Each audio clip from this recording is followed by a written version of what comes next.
saudara jamaah Jumat yang dirahmati Allah Subhanahu wa taala.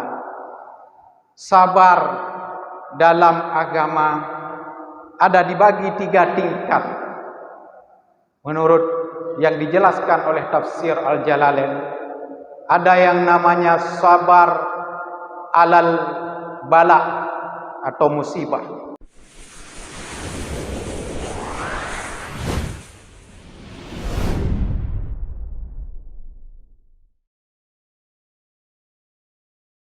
Alhamdulillahi wahibil atiyah,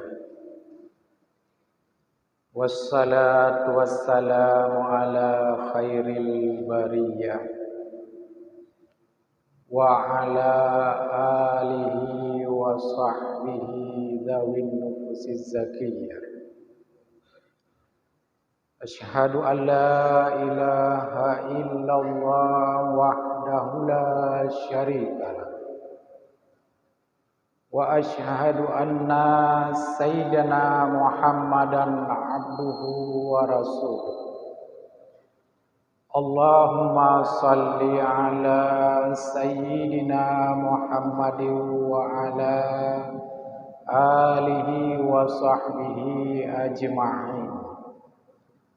Faqala Allah ta'ala fil Qur'anil Karim wa huwa asdaqul qailin. A'udzu billahi minasyaitonir rajim. Bismillahirrahmanirrahim. Walanabluwannakum bisyai'im minal khawfi wal ju'i wa naqsim minal anfus was samarat fabashshiris sabirin. Wa naqsim minal amwal wal anfus was samarat fabashshiris sabirin alladzina idza asabatkum musibah qalu inna lillahi wa inna ilaihi raji'un. Sadaqallahul azim. Puji dan syukur selalu kita ucapkan kepada Allah Subhanahu wa taala yang masih memberikan kesempatan kesehatan kepada kita semua, sehingga kita sudah dapat melaksanakan kewajiban kita di Jumat hari ini. Salawat dan salam tak lupa dan tak henti-hentinya terucap dari setiap mulut muslim dan muslimah pada baginda Rasulullah sallallahu alaihi wasallam, juga kepada al dan sahabat beliau sekalian. Ta'ziman wa takriman kepada guru kita bersama Abu Imam Cik, pada seluruh panitia masjid, juga kepada spesial seluruh jamaah Jumat yang dirahmati Allah dan dimuliakan Allah Subhanahu wa taala. Jamaah Jumat yang dimuliakan Allah Subhanahu wa taala, izinkanlah khatib pada hari ini menyampaikan sedikit tausiah dan nasihat. Mudah-mudahan dapat bermanfaat kiranya pribadi khatib, juga kiranya bermanfaat untuk kita semua. Dalam surat Al-Baqarah ayat 155, Allah Subhanahu wa taala mengingatkan kepada manusia, walanabluwannakum bisyai'im minal khawfi wal ju'i. Hai manusia, kamu akan diuji, kata Allah, minal khawfi wal ju', daripada ketakutan dan kelaparan, wa naqsim minal amwal, dan kekurangan daripada harta benda, wal anfus, dan kekurangan jiwa-jiwa, wat thamarat, juga kekurangan buah-buahan. Fabasyiris sabirin, maka beritahukanlah kepada orang-orang yang sabar. Dalam ayat ini Allah Subhanahu wa taala menginformasikan kepada seluruh manusia bahwa tidak ada seorang pun di alam ini yang luput dari cobaan Allah. Baik orang itu taat ataupun tidak taat, baik kaya ataupun miskin, baik kecil ataupun besar, baik tua juga yang muda. Semua, kata Allah dalam ayat ini, bahwa manusia akan Allah uji. Juga kepada para nabi dan rasul Allah memberikan ujian, bahkan mereka itu lebih berat dan hebat ujian Allah. Walanabluwannakum, kata Allah, kamu akan kami uji, kata Allah, dengan sesuatu daripada rasa takut. Apa itu? Yaitu ketakutan ada kalanya seseorang hilang harta, hilang jabatan, hilang anak, hilang istri, juga mengalami ketakutan daripada musuh, kata Allah. Dan kami akan uji kamu manusia dengan rasa lapar. Ada kalanya seorang manusia ini tidak sanggup untuk membeli makanan, ataupun makanan itu tidak ada, juga boleh. Ada makanan tapi kita tidak bisa makan lagi.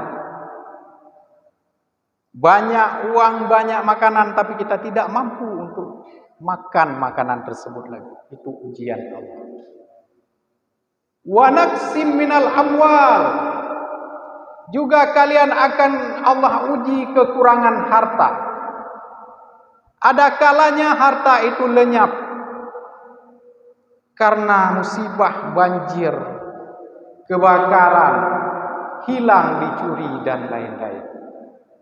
Wal anfus, juga jiwa-jiwa kalian Allah akan uji. Ada kalanya kita meninggal diri kita sendiri, ataupun keluarga kita yang meninggal, ataupun handai tolan teman kerabat kita yang meninggal, jamaah kita yang meninggal. Semua itu Allah uji.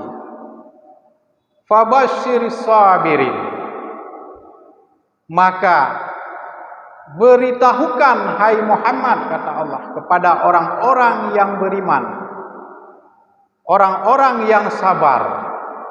Beritahukan kabar gembira kepada mereka. Karena Allah, bila ujian itu Allah timpakan kepada setiap muslim, maka itu namanya al-imtihan. Ujian yang Allah berikan berupa al-imtihan. Ada kalanya untuk mengangkatkan derajat dan martabat mereka itu orang-orang muslim. Juga kadangkala Allah untuk memberikan pahala kepada orang itu, dan juga ada ujian untuk menghapus dosa-dosa orang tersebut. Bila mana ujian itu ditimpakan kepada yang bukan muslim, maka ujian itu adalah berbentuk azab. Azabun azim, kata Allah. Azab yang sangat pedih. Semoga kita manusia yang muslim yang telah berada di masjid ini, Allah persiapkan hati kita untuk dapat melewati ujian itu. Karena Allah sudah berjanji tadi, sungguh kata Allah, tidak ada manusia ini yang lewat daripada ujian Allah. Maka jamaah Jumat yang dirahmati Allah, Islam mengajarkan apabila seorang muslim kena musibah, apa yang mereka lakukan atau mereka katakan? Qalu, mereka mengatakan, inna lillahi, sesungguhnya kami ini milik Allah, wa inna ilaihi raji'un, dan kepada Allah kami kembali. Maksudnya adalah kita ini adalah Allah yang memilikinya, punya Allah. Apapun yang Allah takdirkan bagi kita, baik dan buruk, itu adalah terserah kehendak Allah. Jawabannya karena kepada Allah lah kita akan kembali, mau tidak mau, terpaksa ataupun tidak. Karena kepada Allah kita akan kembali. Maka orang Islam, orang mukmin, orang taat, musibah itu kadang-kadang adalah mereka menjadi sebuah ganjaran untuk mendapatkan martabat, pangkat di sisi Allah Subhanahu wa taala. Sesuai dengan hadis Nabi Muhammad sallallahu alaihi wasallam mengatakan, barang siapa orang yang mukmin mengucapkan istirja, yaitu kata-kata inna lillahi wa inna ilaihi raji'un, man istarja'a minal musibah, barang siapa yang mengucapkan istirja, yaitu inna lillahi wa inna ilaihi raji'un, dengan lisannya, dengan sungguh-sungguh dalam hatinya, ajarahullahu, Allah akan memberikan pahala bagi orang tersebut, wa akhlafa khairan min alaihi, dan Allah akan menggantikan dengan pahala yang lebih baik baginya. Itu janji Allah. Jadi terkadang musibah ini adalah merupakan rahmat kepada seseorang. Kenapa begitu? Kadang-kadang Allah memberikan sakit kepada seseorang, kepada jiwa seseorang sakit, karena dengan sakit itu orang itu dapat mendekat kepada Allah Subhanahu wa taala. Kalau kita kaji dengan mendalam, itu merupakan sebuah rahmat bagi orang tersebut. Pada saat sehatnya dia lupa kepada Allah Subhanahu wa taala.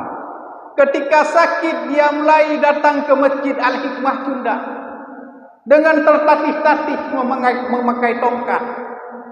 Dia sudah kembali kepada Allah Subhanahu wa taala. Jangan jauh-jauh kita lihat sekeliling kita.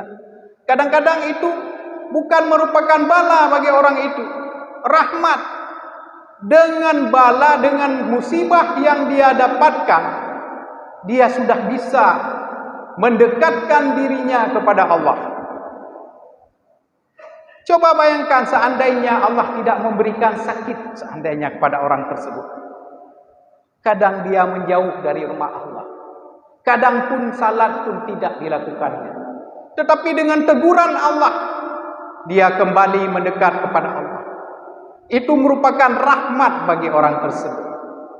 Oleh karena itu, jemaah Jumat yang dirahmati Allah Subhanahu wa taala, solusi lagi untuk bagi orang yang terkena musibah, di samping kita harus sabar kata Allah. Di ayat 153 surat Al-Baqarah Allah mengatakan juga, wasta'inu bis sabri was salat, innallaha ma'as sabirin. Minta tolonglah kamu, kata Allah, hai orang-orang yang beriman kepada Allah, dengan sabar dan salat, dan Allah bersama orang-orang yang sabar. Di sini di ayat ini dikhususkan salat, bis-salat, bis-sabri was-salat. Karena dalam salat ini adalah seseorang itu benar-benar berubudiyah kepada Allah dan mengingat kepada Allah selalu dengan 3 macam cara ingatnya. Ada kalanya dengan lisannya, dengan mengucapkan kalimat-kalimat zikir dari salat, itu adalah mengingat Allah dengan lisan. Juga dengan hatinya, yaitu khusyuk dan tawadhu'nya kepada Allah Subhanahu wa taala. Juga dengan anggota-anggotanya, al-jawarih, yaitu ruku', sujud, iktidal, itu adalah mengingat Allah. Jadi dalam salat, menurut yang dijelaskan dalam tafsir Al-Jalalain, syarah yaitu tafsir Sawi, beliau menjelaskan adalah dengan salat ini adalah komplit, bahwa seseorang mengingat kepada Allah dengan 3 cara. Cara dengan lidah, zikir dengan lidah, dan zikir dengan al-jawari, anggota, juga zikir dengan qalbi. Saudara jamaah Jumat yang dirahmati Allah Subhanahu wa taala, sabar dalam agama ada dibagi 3 tingkat. Menurut yang dijelaskan oleh tafsir Al-Jalalain, ada yang namanya sabar alal bala atau musibah. Sabar untuk menghadapi bala atau musibah. Ini adalah sabar di tingkat yang pertama. Dan Allah Subhanahu wa taala memberikan ganjaran untuk orang yang sabar menghadapi segala bala, yaitu 300 derajat. Man sabara alal bala a'tahu salasami'ah darajat. Barang siapa yang sabar menghadapi bala cobaan Allah yang berbentuk sakit, kematian, hilang harta, kekurangan buah-buahan, dan lain-lain yang berbentuk bala, Allah akan memberikan 300 derajat bagi orang tersebut. Kullu darajah kas-samai wal ard. Setiap 1 derajat, yaitu jaraknya seperti antara langit dan bumi. Sabar yang di tahap kedua adalah sabar as-sabaru ala ta'ah. Sabar untuk taat kepada Allah. Kita butuh kesabaran dalam menjalankan ketaatan kepada Allah. Bagaimana tidak? Salat kita 5 waktu sehari semalam, rutin kita lakukan. Sanggup pekerjaan-pekerjaan yang perlu kita tinggalkan. Kadangkala lagi dalam pekerjaan yang begitu penting dan begitu terdesak, kita rela meninggalkan pekerjaan kita itu. Itu menunjukkan bahwa kita sabar untuk taat kepada Allah, bahwa ibadah kita lebih utamakan daripada sesuatu yang lain. Itu namanya sabar ala ta'ah. Itu adalah di tingkatan sabar yang kedua. Di sabar yang kedua ini, sabar ala ta'at kepada Allah, Allah memberikan ganjaran 2 kali daripada sabar di atas bala, yaitu 600 derajat. Dan yang ketiga adalah sabar ala tarkil maksiyah. Sabar untuk mau meninggalkan maksiat kepada Allah.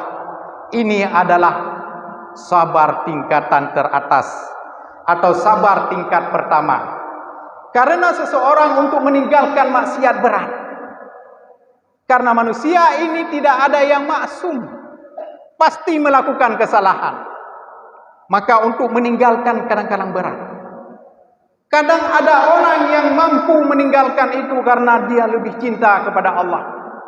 Dia mau keluar dari pekerjaannya, dia yang dianggap pekerjaan itu tidak halal baginya.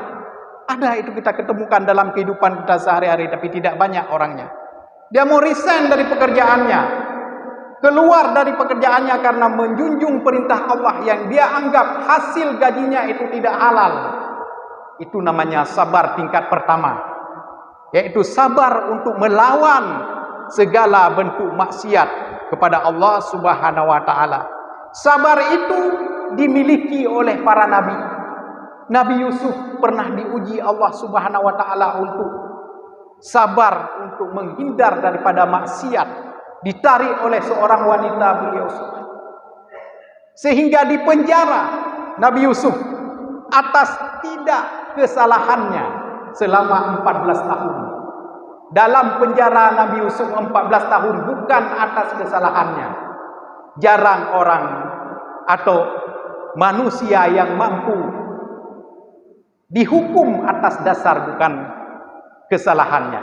Tapi kalau kita salah, dihukum ini kita bisa melaksanakannya, atau banyak orang yang bisa mampu menahan. Tapi dihukum bukan atas kesalahannya, ini orang itu mesti orang spesial dari Allah Subhanahu wa taala.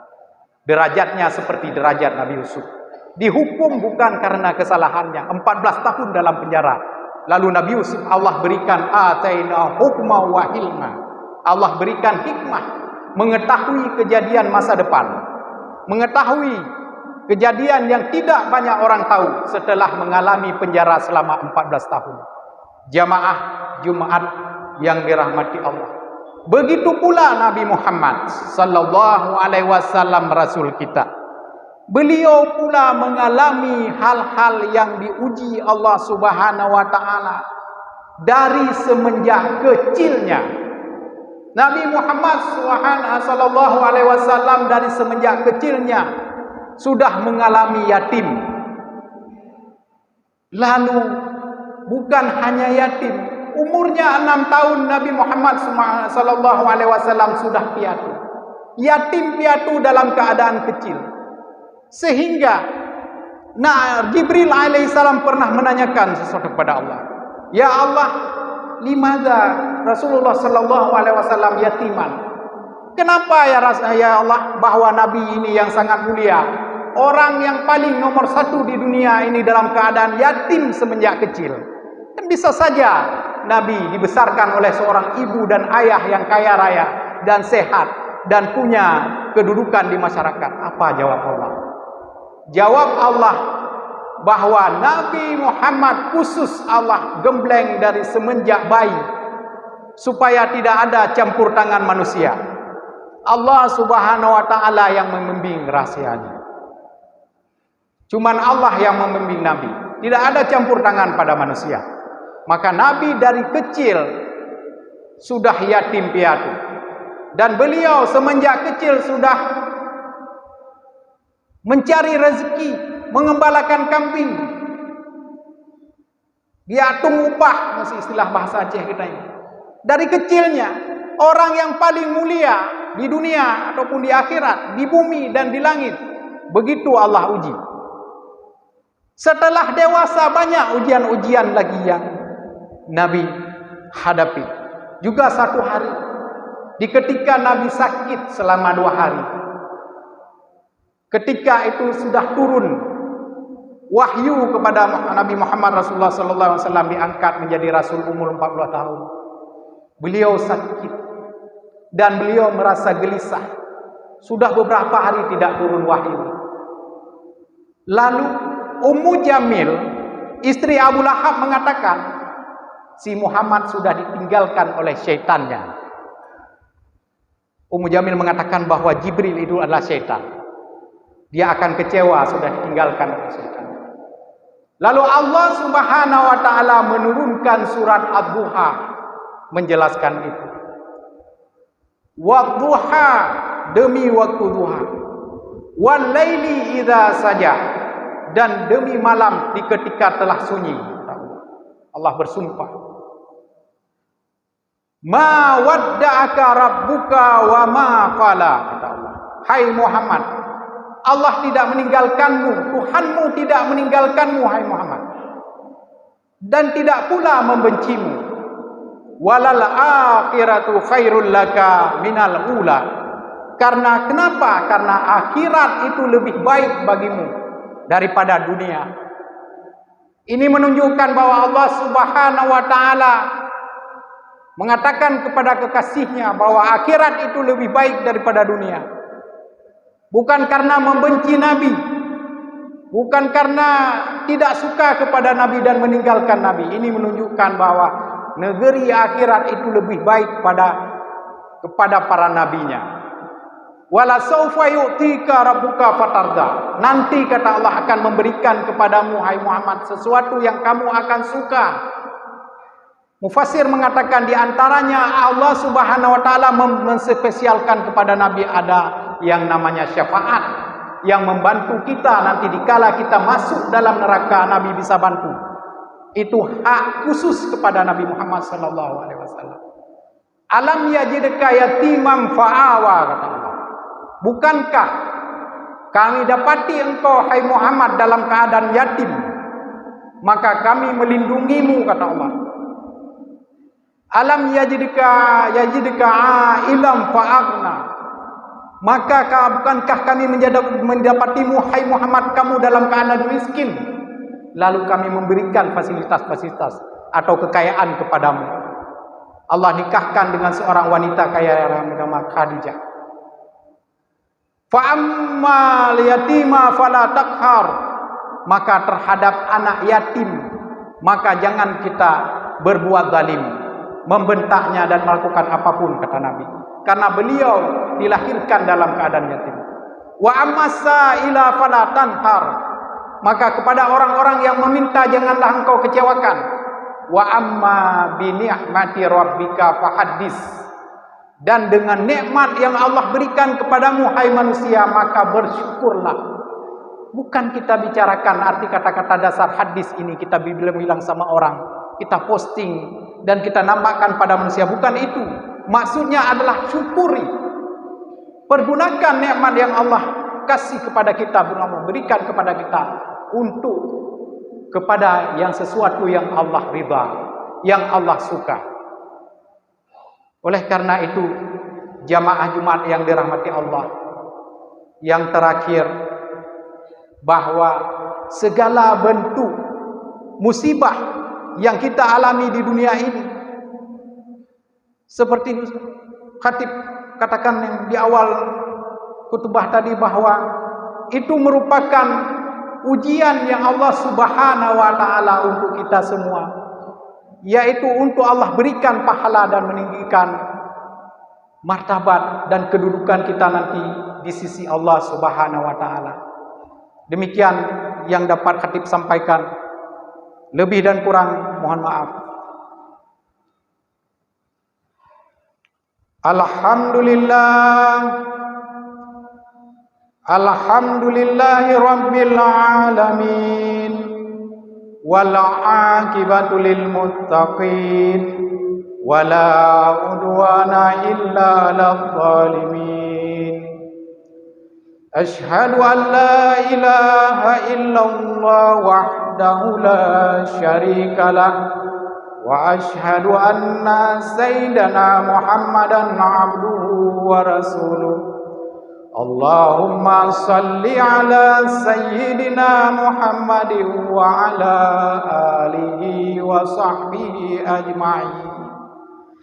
Ayyuhan nas ittaqullaha haqqa tuqatih wa la tamutunna illa wa antum muslimun.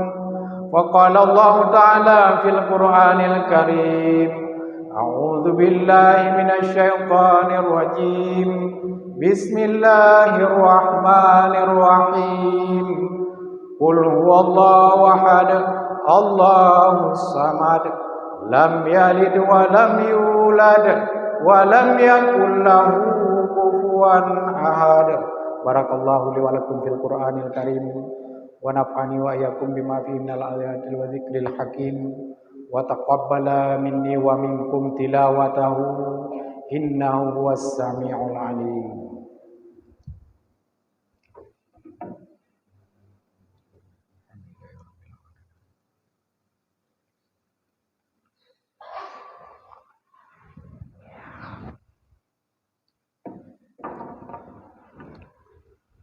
Alhamdulillah wassalatu wassalamu ala Rasulillah وعلى آله وصحبه ومن تبعه. أشهد أن لا إله إلا الله وحده لا شريك له وأشهد أن سيدنا محمدا عبده ورسوله. اللهم صل على سيدنا محمد وعلى آله وصحبه أجمعين. أيها الناس أوصيكم وإياي بتقوى الله فقد فاز المتقون. أعوذ بالله من الشيطان الرجيم. بسم الله الرحمن الرحيم. والعصر إن الإنسان لفي خسر إلا الذين آمنوا وعملوا الصالحات وتواصوا بالحق وتواصوا بالصبر. اللهم اغفر للمسلمين والمسلمات والمؤمنين والمؤمنات الأحياء منهم والأموات وتابع بيننا وبينهم بالخيرات. رب اغفر وارحم وأنت خير الراحمين. اللهم انصرنا فإنك خير الناصرين وافتح لنا فإنك خير الفاتحين وارزقنا فإنك خير الرازقين واهدنا ونجنا من القوم الظالمين واهدنا ونجنا من القوم المرتدين واهدنا ونجنا من القوم الكافرين. ربنا آتنا في الدنيا حسنة وفي الآخرة حسنة وقنا عذاب النار. عباد الله ولذكر الله أكبر والله يعلم ما تصنعون. السلام.